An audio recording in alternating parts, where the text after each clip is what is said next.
আজকে যদি না শোনেন কি হয়েছে ইরান আর যুক্তরাষ্ট্রের মধ্যে, তাহলে তো পুরো যুদ্ধের ইতিহাসটাই আপনারা না শোনা হবে। বন্ধুরা, আপনারা দীর্ঘদিন যাবৎ ইরান আর যুক্তরাষ্ট্রের মধ্যে যে যুদ্ধের দামামা দেখতে পেয়েছেন, শুনতে পেয়েছেন, সেই সব কিছুর অবসান আজকে হয়েছে। যদিও বলা যায় কার্যত হয়েছে 17 তারিখ, যেটি 19 তারিখ হবার কথা ছিল, কিন্তু দুদিন আগেই যুক্তরাষ্ট্রের প্রেসিডেন্ট ডোনাল্ড ট্রাম্প আর ইরানের প্রেসিডেন্ট যে পেজেশকিয়ান, তাদের মধ্যে অনলাইনে ইলেকট্রনিক্যালি তারা দুজন সাইন করেছে। তাদের দ্বিপক্ষীয় চুক্তি সম্পাদিত হয়েছে অনলাইনে, কিন্তু সরাসরি আজকে সুইজারল্যান্ডের লুজান শহরের পাশেই এই গুরুত্বপূর্ণ সাইনটির পর্যালোচনা এবং কিভাবে বাস্তবায়ন করা যায় এটি নিয়ে যুক্তরাষ্ট্র এবং ইরানের শীর্ষ নেতারা, শীর্ষ কর্মকর্তারা একত্রিত হয়ে মুখোমুখি হয়ে আলোচনা করেছে। এবং এই আলোচনার বিষয়টিকে বলা হয়েছে জেডি ভ্যান্স, যিনি যুক্তরাষ্ট্রের ভাইস প্রেসিডেন্ট, তিনি বলেছে এটি একটি ঐতিহাসিক আলোচনা হয়েছে। ঐতিহাসিক আলোচনা, আপনারা কোট করে বলছি, এটি কিন্তু যা তা শব্দ নয়। যুক্তরাষ্ট্রের পক্ষ থেকে যখন এমন একটি বিষয় আসে, তাহলে এটার মধ্যে অনেক গুরুত্ব থাকে। কেন হয়েছে এত সহজভাবে, বা সহজভাবে বলা যাবে না, কারণ হলো ইরান যেভাবে তাদের নিজেদের অবস্থানে অবিচল ছিল, যুক্তরাষ্ট্রের আর কোনো ধরনের সুযোগ ছিল না, পথ ছিল না। এটি নিয়ে মোস্তফা খামেনি কিন্তু বলেছে যে ট্রাম্প পাগলের মতো চুক্তি করবার জন্য উতলা হয়েছিল, যে কারণেই শেষ পর্যন্ত ইরানের সব কটি ডিমান্ড পূরণ করে যুক্তরাষ্ট্র বাধ্য হয়েছে ইরানের সাথে এই চুক্তি করতে। আমাদের বিজয় হয়েছে। আমরা যারা যুক্তরাষ্ট্রের বিরুদ্ধে, যুক্তরাষ্ট্রের যে নির্যাতন, যুক্তরাষ্ট্রের উপনিবেশিকতা এবং যুক্তরাষ্ট্রের সাম্রাজ্যবাদের বিরুদ্ধে যারা কথা বলেছি, তাদের বিজয় হয়েছে। আপনারা সবাই এই বিজয়কে স্বাগত জানিয়ে আজকে চূড়ান্তভাবে দ্বিপক্ষীয় যে আলোচনা হয়েছে সেটিও সফলভাবে একটু আগে আমি সব কিছু দেখে শুনে আপনাদেরকে আজকে জানাচ্ছি। আরও খবর আছে, সেটিকে আপনারা শুনুন শেষ পর্যন্ত। আজকে 21 তারিখ জুন 2026 আপনাদেরকে আমি বলছি ঢাকা থেকে বসে। প্রিয় বন্ধুরা, দীর্ঘদিন আপনারা শুনছেন যে কী হতে পারে, অনেকেই অনেক ধরনের কথা বলেছেন। আমাদের দেশেও অনেকেই কিন্তু ইরানের বিরুদ্ধে কথা বলেছেন, ইরানের বিজয় হবে না এমন বলেছেন। তাদের প্রতি আমি একটা কথাই বলবো, নির্যাতিতদের পাশে সবসময় আল্লাহ থাকেন। আল্লাহ কখনোই, আমাদের সৃষ্টিকর্তা কখনোই হুট করে সবকিছু দেখান না। অনেক পরীক্ষা নিরীক্ষার পর তাদের পাশে আল্লাহ দাঁড়ান, এবং সেটি প্রমাণিত হয়েছে। আপনারা সবসময় নির্যাতিতের পাশে থাকবেন, আপনাদেরও আল্লাহ ভালো করবে। ভাইরা যারা দেখছেন, বন্ধুরা যারা দেখছেন, তাদের এই দ্বিপক্ষীয় চুক্তি না হওয়ার জন্য সবচেয়ে বড় বাধা হয়ে দাঁড়িয়েছিল শেষ পর্যন্ত ইসরায়েল। এবং এই ইসরায়েল, আপনারা জানেন যে যখন জেডি ভ্যান্স হুঙ্কার দিয়েছে যে করেই হোক এই দ্বিপক্ষীয় চুক্তির সবচেয়ে সর্বোত্তম এবং সবচেয়ে গুরুত্বপূর্ণ পয়েন্ট হলো, ক্লজ হলো যে লেবাননে অল ফ্রন্টে তো যুদ্ধ বন্ধ করতেই হবে, সেটি বন্ধ করেছে। কারণ একমাত্র লেবানন ছাড়া অন্যান্য সকল ফ্রন্টে কিন্তু সরাসরি ইরানের সাথে যুক্তরাষ্ট্র যুদ্ধ করেছে। একমাত্র লেবাননেই ইসরায়েল সরাসরি লেবাননকে অতর্কিতভাবে কোনো ধরনের কারণ ছাড়াই কিন্তু লেবাননের অনেক ভিতর পর্যন্ত, ইভেন লেবাননের রাজধানী বৈরুত পর্যন্ত তারা হামলা করে এই অসহায় মুসলিমদেরকে তাদের ঘর বাড়ি ভেঙে চুরমার করে দিয়ে তাদের পুরো ভূমি দখল করার জন্য কতটুকু ভিতরে চলে গেছে সেই ইসরায়েলের বর্ডার থেকে লেবাননের রাজধানী পর্যন্ত। এরপর ভ্রাতৃত্ব কি বলা যায়, সম্পর্ক বজায় রাখবার জন্য এটিকে প্রমাণ করেছে ইরান যে শেষ পর্যন্ত কোনোভাবেই ইরান লেবাননকে ছাড়া এই চুক্তি করেনি।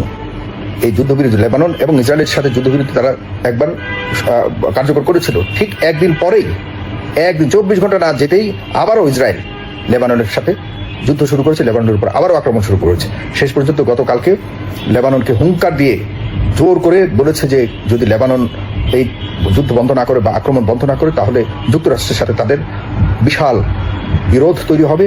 এবং হুঙ্কার দিয়েছে, আপনারা জানেন ডোনাল্ড ট্রাম্প বলেছে যে, এবং জেডি ভ্যান্স, বিশেষ করে জেডি ভ্যান্স বলেছে যে ইসরায়েল তাদের সব মিত্রদেরকে তারা হারিয়েছে, একমাত্র মিত্র যেটা যুক্তরাষ্ট্র সেটিকেও তারা হারাবে যদি তারা কথা না রাখে। সেই হুমকির পর শেষ পর্যন্ত কথা রাখতে বাধ্য হয়েছে নেতানিয়াহু। এবং নেতানিয়াহুর দেশে আপনারা জানলে অবাক হবেন, প্রায় 92% মানুষ স্বীকার করতে বাধ্য হয়েছে যে এই যুদ্ধে ইসরায়েল পরাজিত হয়েছে, কৌশলী পরাজয় হয়েছে ইসরায়েলের, আর সরাসরি পরাজয় বরণ করেছে যুক্তরাষ্ট্র।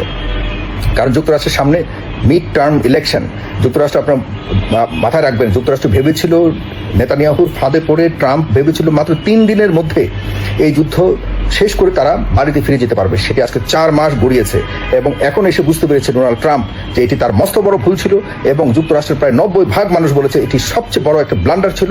নেতানিয়াহুর কথার ফাঁদে পড়ে ডোনাল্ড ট্রাম্প এটি করেছে, যে কারণে ডোনাল্ড ট্রাম্প এখন আজকে সিদ্ধান্ত নিয়েছে যারা এই চুক্তি বিরোধিতা করেছে তার নিজের প্রশাসনের তাদেরকে ছাঁটাই করবে। এর মধ্যে পিট হেগসেট, যিনি প্রতিরক্ষা মন্ত্রী, সবচেয়ে যুদ্ধমন্ত্রী যাকে বলে, যুদ্ধবাজ, যিনি সরাসরি মুসলিম বিদ্বেষী এবং ইহুদিদের পরম বন্ধু হিসেবে যার পরিচয়, তাকেও কিন্তু বাদ দেওয়ার তালিকায় সর্বোচ্চ জায়গায় তিনি রয়েছেন।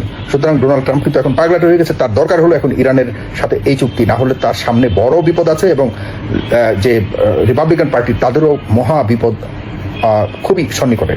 পাকিস্তানের প্রধানমন্ত্রী, পাকিস্তানের সেনাপ্রধান এবং বিশেষ করে কাতারের প্রধানমন্ত্রী তিনিও কিন্তু গেছেন, মিস্টার থানি, তিনি গেছেন সেখানে। তার সামনেই কিন্তু জেডি ভ্যান্স আজকে এই ধরনের কথা বলেছেন এবং তিনি বলেছেন যে সামনের সময়ে মধ্যপ্রাচ্যের এই যে সংকটগুলি আছে এগুলিকে সমাধান করার বিষয়টাকে সবচেয়ে বেশি গুরুত্ব সহকারে সামনের সময়টা বিবেচিত হবে।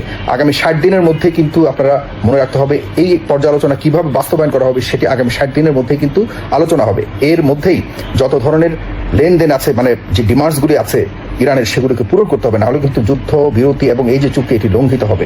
আপনাদের মাথায় রাখতে হবে যে এই সমঝোতা শুধুমাত্র কাগজপত্রের মধ্যে সীমাবদ্ধ থাকলে হবে না। এই 60 দিনের মধ্যে এগুলি সব বাস্তবায়ন না করলে এই যুদ্ধ পুরোপুরি এই চুক্তি পুরোপুরি ভেস্তে যাবে।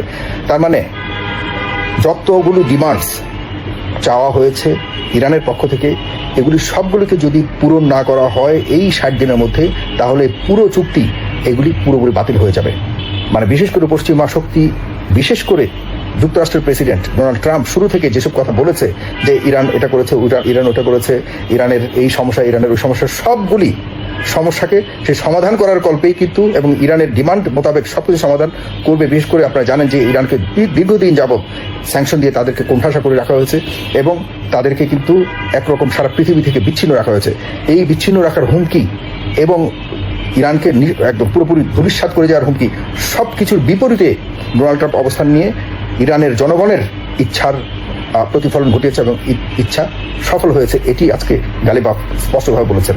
এই চুক্তি সম্পাদনের মধ্যে সবচেয়ে বড় ভূমিকা রেখেছে পাকিস্তান, তারা হলো সুন্নি দেশ, কাতার সুন্নি দেশ এবং বিশেষ করে সৌদি আরব কিন্তু এই চুক্তি সম্পাদনের পেছনে অনেক বড় ভূমিকা রেখেছে, আপনাদের মাথায় রাখতে হবে। সুতরাং এগুলো সবকিছু ছিল রাজনীতি এবং দখলদারিত্বের যুদ্ধ।